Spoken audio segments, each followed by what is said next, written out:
Update. The FBI identified the shooter who attempted to kill former President Donald Trump. Previously, authorities are now referring to tonight's shooting at Donald Trump's rally as an assassination attempt on the former president. Previously, CNN's John Miller reported that the FBI has identified a man with a rifle on a roof. This witness tells the BBC that he saw a man with a rifle on a roof near the Trump rally. Thomas Matthew Crooks, 20, of Bethel Park, PA, was identified as the gunman. Authorities said that they were still trying to determine a motive. The gunman was killed by counter-snipers after he fired shots from the rooftop of a nearby building, according to eyewitness accounts. Previously, authorities are now referring to tonight's shooting at Donald Trump's rally as an assassination attempt on the former president. We noticed the guy going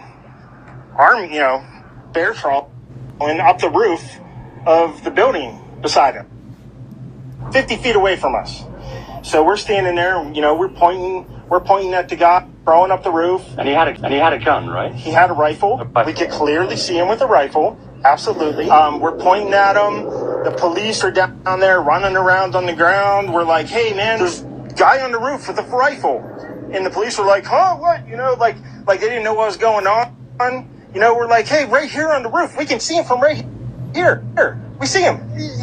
He's crawling. A composite image showing what appears to be a bullet passing by Donald Trump during a rally in Butler on Saturday. Doug Mills, The New York Times. The other factor is the speed of the bullet from the firearm.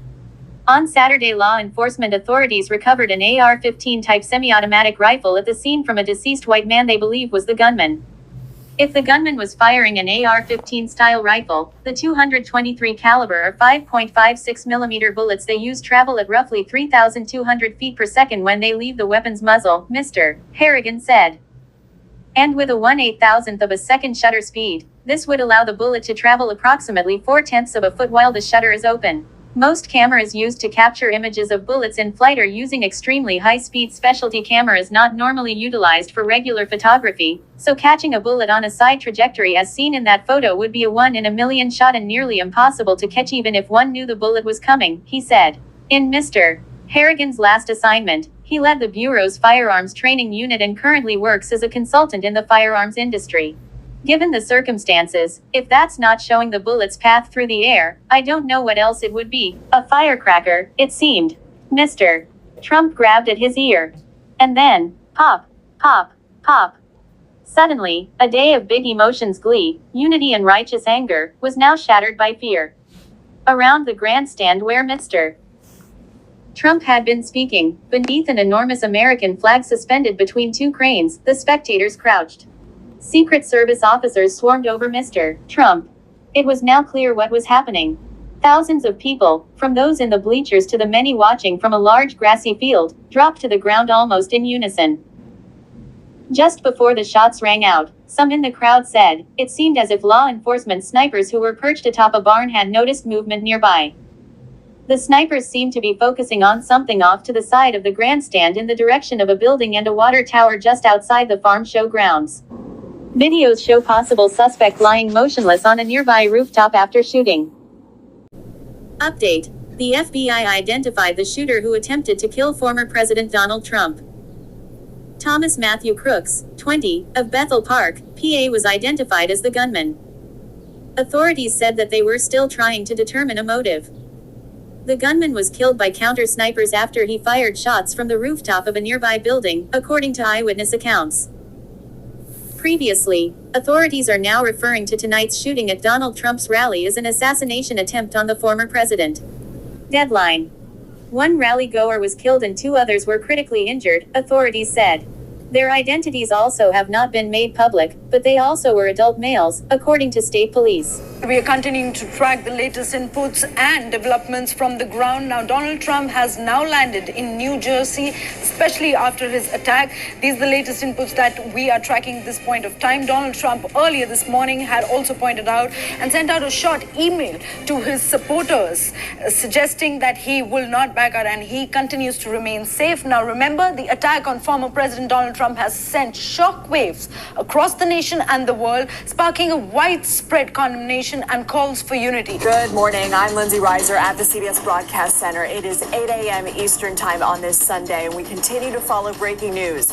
Multiple U.S. law enforcement agencies this morning are investigating the attempted assassination of former President Donald Trump at a rally in Pennsylvania yesterday. Take a look at what happened. Blair, can I get...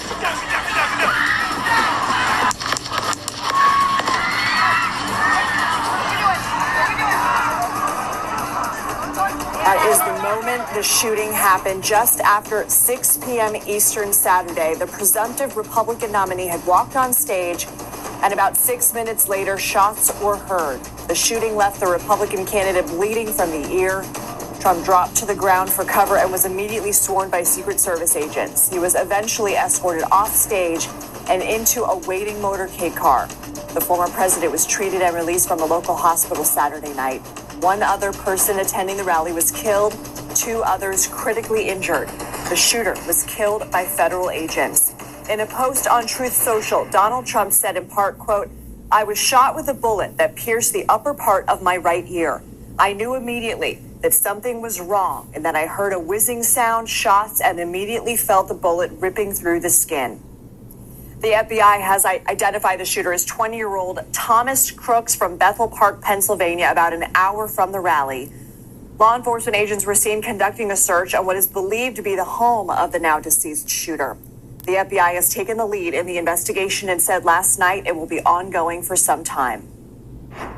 There's going to be a long investigation into exactly what took place and how the individual was able to get access to the location, what type of weapon he had, all that. It is really days, weeks, and months of investigation. As you leave the page, don't forget to hit the like bell and subscribe to the channel if you haven't done so as yet. Thank you for watching.